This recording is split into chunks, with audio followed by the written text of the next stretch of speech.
Polygenic system describe two category, natural relationship among organism, origin of life.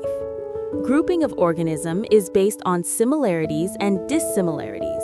Kingdom Plantae mainly include eukaryotic photosynthetic autotrophs, which are multicellular and developed from embryo.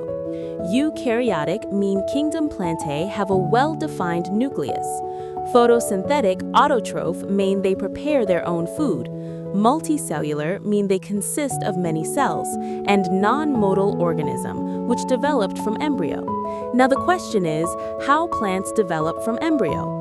A plant embryo grows by dividing its cells into tiny root and shoot, then goes to sleep inside a seed until it's ready to sprout. Kingdom Plantae has cell wall outer to cell membrane.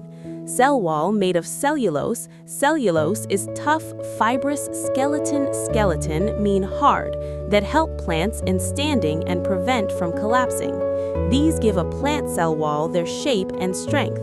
There are 360,000 known species of plant.